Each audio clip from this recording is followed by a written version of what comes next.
Mom threw away everything I owned while I was burying my grandpa, just to give my room to her stepdaughter. Stick with me while I share my story, and if it touches you, don't forget to support our channel by hitting that subscribe button, dropping a like, and sharing it with the people you care about. My name's Laura Quinn, I'm 22, and until that week, I thought I still had a home. I'd been living with my mom to save money while finishing college. My grandpa had just passed away, and I spent the weekend helping with the funeral, saying my goodbyes, and trying to hold myself together. He was the only person who ever made me feel truly seen. When I got back home, something felt off the moment I opened the door. The air smelled like cleaning spray and paint. My heart started racing. I went straight to my room, and my hand froze on the doorknob. The nameplate I'd had since I was 10 was gone. Inside, my room was empty. Not a single trace of me left. No bedspread, no books, no photos of Grandpa and me at the lake, nothing. The walls were painted a soft pink I'd never choose. For a second, I thought I'd walked into the wrong house. Then I heard a voice behind me. "Lara? Oh, you're back early," Mom said. Her tone was flat, like she wasn't surprised or sorry. Behind her stood Mara, her new husband's 17-year-old daughter. Mara was holding one of my old pillows, smiling like it already belonged to her. That's when I understood. My room wasn't mine anymore. I asked, my voice shaking. "Where's all my stuff?" Mom crossed her arms. "You're grown, Lara. You don't need that clutter. I donated most of it. Mara needed space, and you're hardly ever here." I just stared at her. I'd been gone for 2 days for Grandpa's funeral. The thought that she could do this while I was burying him made my stomach twist. Mara brushed past me and set the pillow on the bed like I wasn't even there. The smell of my old lavender candle still hung faintly in the air, mixed with her new perfume. I wanted to scream, but the words wouldn't come. That night, Mom told me I could sleep in the basement. The basement was cold, damp, and half-finished. Concrete floor, one flickering light bulb, and a thin blanket she tossed me from the couch. I lay there staring at the ceiling, listening to them laughing upstairs. Mom, her husband, and Mara, like nothing had happened. Every sound echoed in the empty space. I felt smaller than I ever had in my life. That was the night I realized Grandpa had been right when he told me once. People show you who they are when they think you have nowhere else to go. And my mom had just shown me exactly who she was. Sunlight slipped through the small basement window, waking Lara with a chill. Her back ached from the hard floor. Upstairs, she heard footsteps and the clatter of dishes. She climbed the stairs slowly, hoping maybe her mom would feel some guilt after what happened. At the kitchen table, Diane sat with a cup of coffee, scrolling through her phone like nothing was wrong. When she saw Lara, she didn't smile. "You're an adult now," she said, not even looking up. "It's time you found your own place." Lara froze, thinking she'd misheard. "What do you mean?" "I just came back from Grandpa's funeral." "I mean what I said," Diane replied. "You don't live here anymore. You've had years to get your life together. It's time you started acting like it." Her words hit harder than a slap. Lara glanced toward the hallway where her old room used to be, now hidden behind a freshly painted door. Mara's voice floated from inside, cheerful and smug. "Mom, where should I hang the fairy lights?" Diane called back. "Wherever you like, honey." She finally looked at Lara. "See? It's already her room. Let's not make this harder than it needs to be." Lara felt her chest tighten. "So you just threw away everything I owned?" Diane shrugged. "Some of it went to charity. The rest was trash. You shouldn't be so attached to old things." Old things. Lara thought of her photo albums, her college notes, the quilt her grandpa made her when she was little. She turned away before Diane could see her eyes fill. Mara appeared in the doorway wearing one of Lara's hoodies, twisting the sleeves like a prize. "Your stuff was kinda outdated anyway," she said, smirking. Lara ignored her and went to the basement to pack what few belongings she had left. Some old shoes, a duffel bag, a few pieces of clothing that must have been overlooked. But something important was missing. She searched through every box, every drawer. The pocket watch, her grandpa's, was gone. It had been the one thing he'd promised would always be hers. Heart pounding, she went back upstairs. "Mom, where's Grandpa's watch?"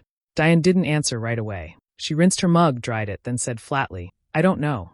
Maybe it got donated. You left it behind." "I would never leave that behind," Lara said, voice trembling. "It was his." Diane sighed. "Then it's gone. Things get lost. Don't make a scene." Lara stood there, silent, staring at her mother's calm expression. It wasn't just the loss of a watch. It was losing the last piece of the only person who ever loved her without conditions. She turned and walked back down the stairs, gripping her empty duffel bag. In that moment, she knew she had no home left, not in that house, and not with that woman. Lara spent the day in silence, folding what little she had left into the back seat of her old car. Each trip up the basement stairs felt heavier, the house growing more foreign with every step. She told herself to stay calm, to keep her dignity, to just get through the packing without breaking. When she reached the hallway for one last box, laughter drifted from her old room. The door was open. Inside, Mara stood in front of the mirror, twirling and admiring herself. A faint metallic glint caught Lara's eye. Hanging loosely around Mara's wrist was Grandpa's pocket watch. For a second, Lara couldn't breathe. She stepped closer, her voice low but shaking. "Where did you get that?" Mara turned, feigning confusion. "Oh, this? Mom said it was up for grabs. Looks vintage, doesn't it?" She gave a little laugh and snapped the lid open like it was a toy. "Take it off," Lara said, her tone sharper now. Mara rolled her eyes. "Relax. It's just a watch." "It's not just a watch." The words burst out before Lara could stop them. "It belonged to my grandfather. You have no right." Before she could finish, Diane appeared in the doorway, arms crossed. "What's going on in here?" "She's yelling at me," Mara said quickly, slipping behind Diane like a child in trouble. "All I did was wear this thing. You said it was fine." Diane's face hardened. "Lara, I told you to stop clinging to the past. That watch was sitting in a box for years. Mara likes it. Let her have something nice." Lara stared at her in disbelief. "You gave away something Grandpa trusted me with? How could you?" "Oh, please," Diane snapped.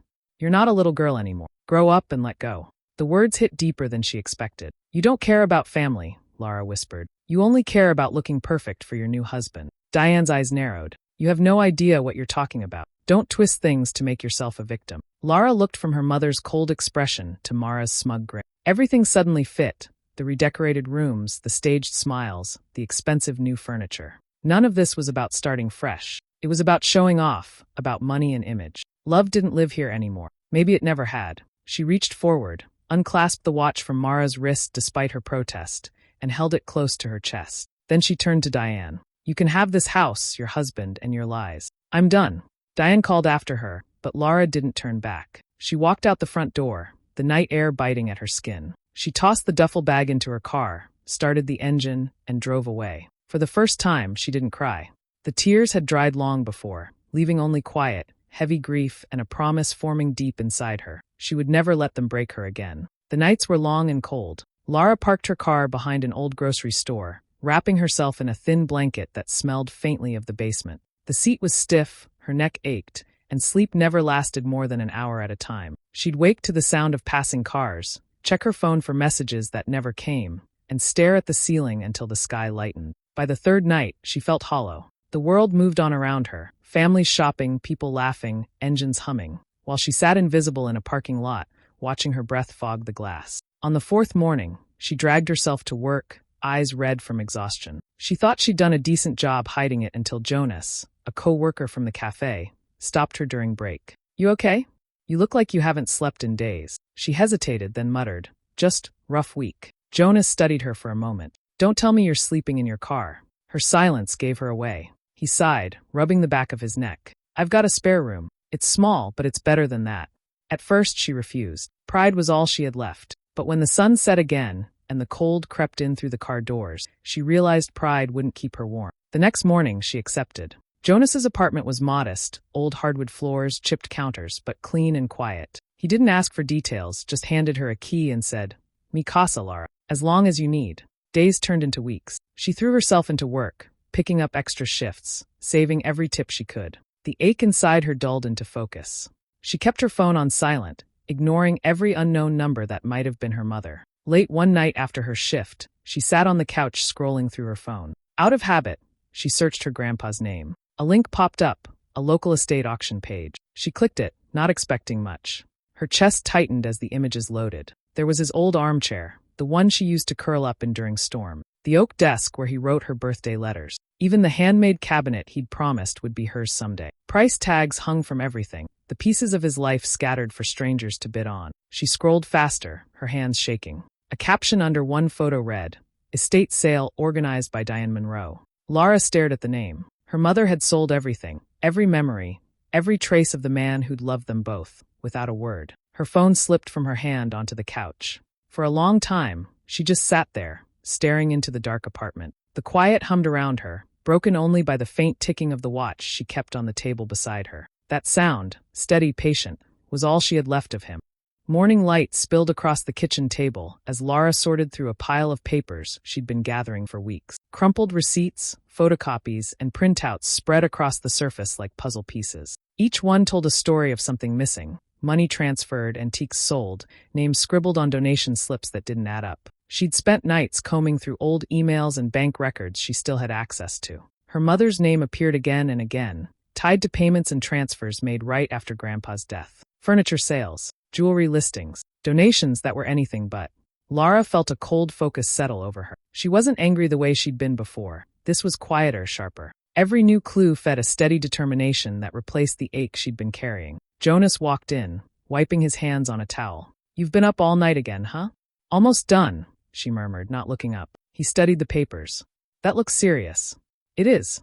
She pushed a page toward him, a printed statement showing a payment from an antique buyer. "That's Grandpa's desk. She sold it to pay off her husband's credit cards." Jonas frowned. "You're sure?"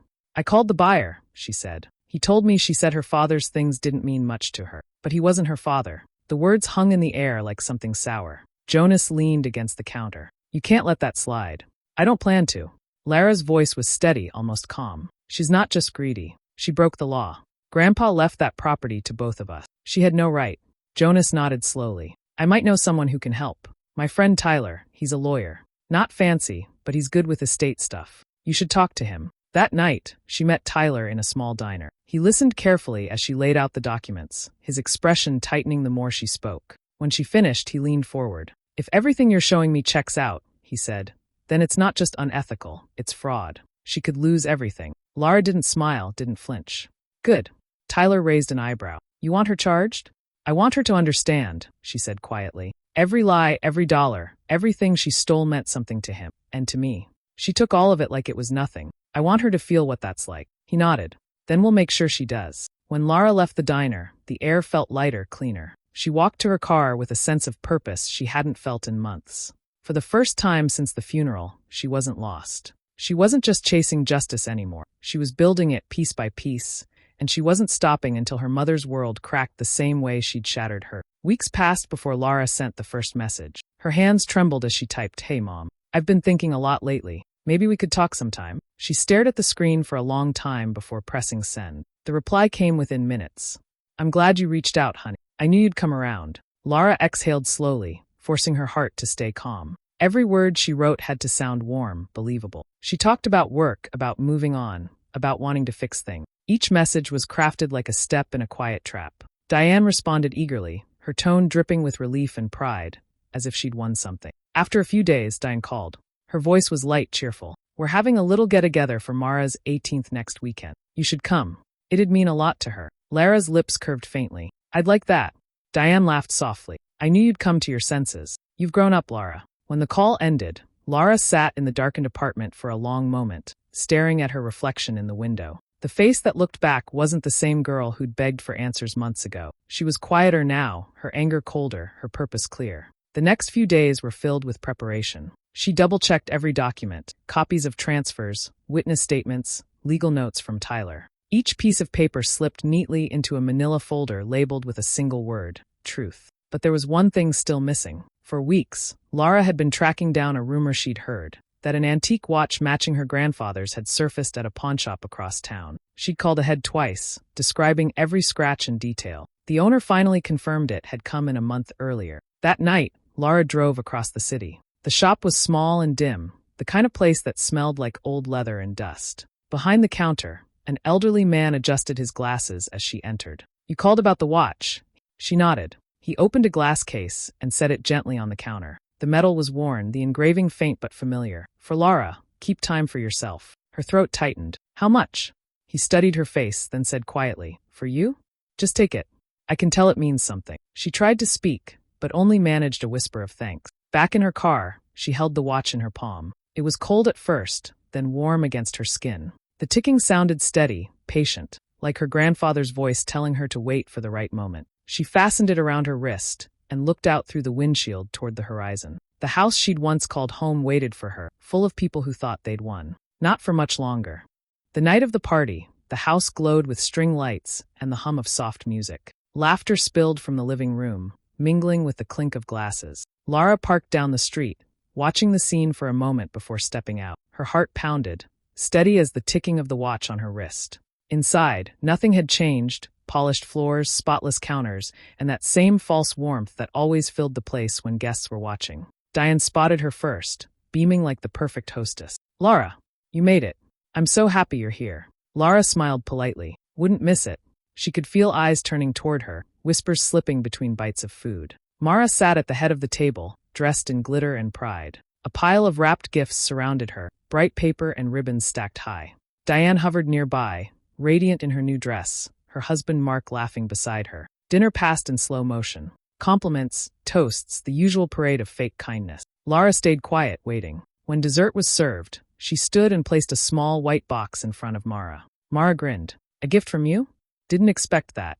"Open it," Laura said softly. The room fell still as Mara lifted the lid. Inside lay only a folded note. Confusion flickered across her face as she read aloud. "You took everything from me. Now watch it all disappear." Whispers rippled around the table. Diane's smile faltered. "What is this supposed to mean?" Laura reached into her bag and laid a thick folder on the table. "It means I'm done pretending." She opened it, spreading the contents like cards, receipts, transfer records, photos of sold antiques, signatures, every proof she'd gathered. Mark leaned forward, frowning. "What are these?"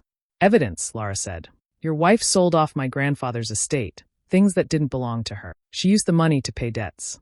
Not just hers, but yours too, Diane." Mark's chair scraped back sharply. "What debts?" Diane stammered. "Mark, don't listen to her." But he was already flipping through the papers, his face turning red. "You took money out of my account? Sold my watch collection." Guests started murmuring. Someone gasped when they recognized Diane's signature on the sale form. The room erupted, voices overlapping, chairs shifting, forks clattering against plates. Mara shoved the empty box away, her face pale. "Mom, what's going on?"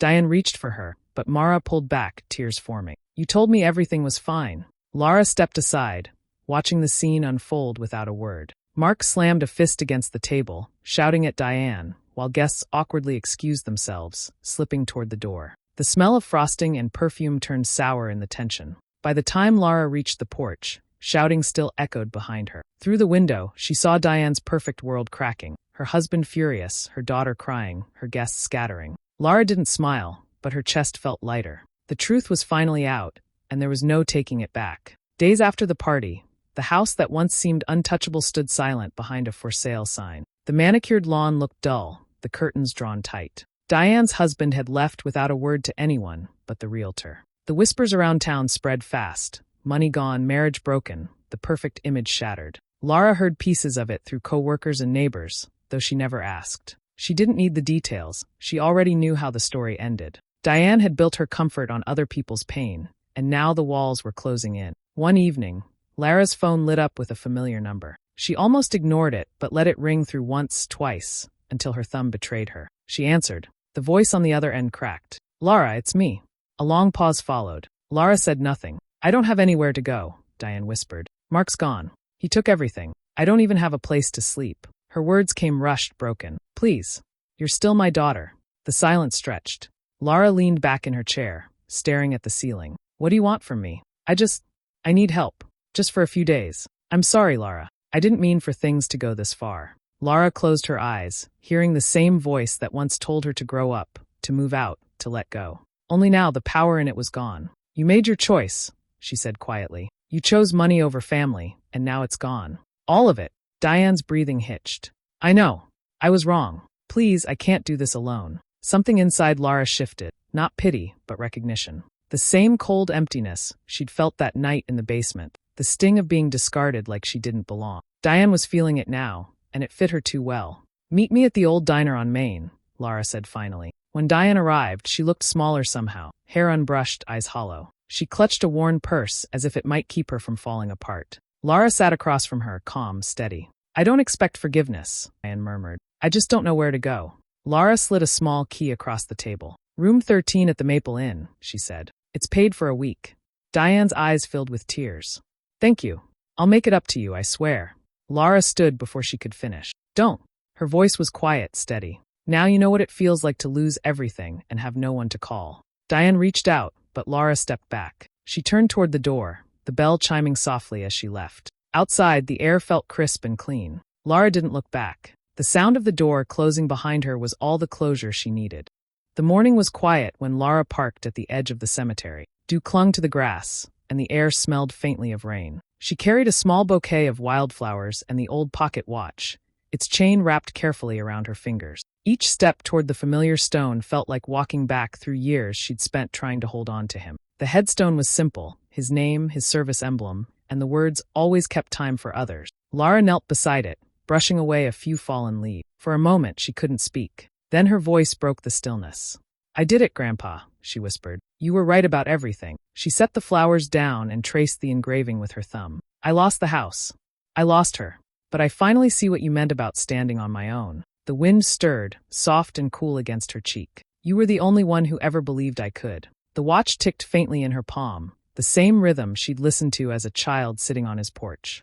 It felt heavier now, not because of its weight, but because of what it had survived: the lies, the betrayal, the silence that had nearly swallowed her whole. She smiled faintly. "I thought revenge would make me feel better, and for a while it did. But it didn't fix anything inside me. It just reminded me what matters, what you taught me." Lara sat there for a long while, talking quietly, telling him about her job, about Jonas's kindness, about the peace that came after the storm. She didn't mention her mother's name. Some things didn't deserve to be spoken here. When she stood, she opened her wallet and pulled out a folded slip, a receipt from a donation she'd made that morning. A large part of her savings had gone to restore the Veterans Park downtown, the one her grandfather used to visit every Sunday. She remembered sitting on the swings while he fed the pigeons, his laughter echoing over the sound of the flag rustling. "They're fixing the benches," she said softly, "planting new trees. I made sure your name's going on the plaque." Her throat tightened, but she didn't cry. She slipped the watch into her pocket and looked around. Rows of stones, each one a story, each one a life that had touched someone else. For the first time in months, she felt still. There was no forgiveness in her heart, not yet. Maybe not ever. But there was peace, and that was enough. Lara placed her hand against the stone one last time. "I'm keeping time for myself now," she said quietly. Then she turned toward the path, the sound of the ticking watch following her as she walked back toward the sunlight. The months that followed slipped by quietly. The days no longer felt heavy, and the nights finally let her rest. Lara's new apartment was small but warm. Sunlight poured through wide windows, spilling across the wooden floor where her few pieces of furniture sat neatly in place. It wasn't much, but it was hers. Every item inside was something she'd chosen, not inherited, not borrowed, and not stolen from her. Her mornings began with the smell of coffee instead of tension. She worked, came home tired, and slept deeply. Sometimes she caught herself listening for voices that weren't there, echoes from a house she no longer thought about. The silence didn't hurt anymore. It felt like breathing again after being underwater too long. One afternoon, a knock broke that calm. The mail carrier handed her a large brown envelope marked with a law firm's seal. Her name was written neatly across the front. She hesitated before opening it, heart thudding just once in her chest. Inside were several documents and a small wooden box wrapped in tissue paper. She set the papers aside and lifted the lid of the box first. Inside, resting on a bed of velvet, was a folded note in her grandfather's handwriting. Her breath caught the moment she recognized the slanted letters. The ink had faded a little, but the words were still clear. "For my girl who never gave up." She pressed the note to her chest, feeling the ache rise and fall quietly like a wave. Beneath it lay a simple ring of keys and a property deed in her. The lawyer's letter explained it all. The estate review was complete, and every remaining asset from her grandfather's will was now legally hers. The small cabin near the lake, the savings account, everything he'd worked for. It had finally come back to where it belonged. Tears slipped down her face, not from sadness but something lighter, cleaner. She set the letter aside and reached for the watch resting on her table. The metal was cool against her skin, polished smooth from years of being carried, lost, and found again. She fastened it around her wrist, feeling the familiar weight settle there. The ticking filled the quiet room, steady and sure, like the sound of a heartbeat that had always been waiting for her to catch up. Lara walked to the window and pushed it open.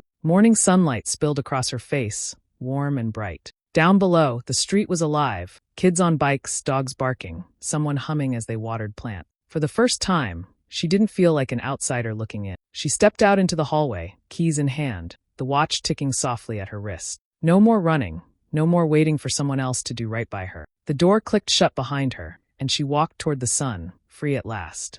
Do you think I did the right thing by walking away from them, or should I have given them another chance? Let me know in the comments, and don't forget to subscribe and hit the bell for more stories like mine.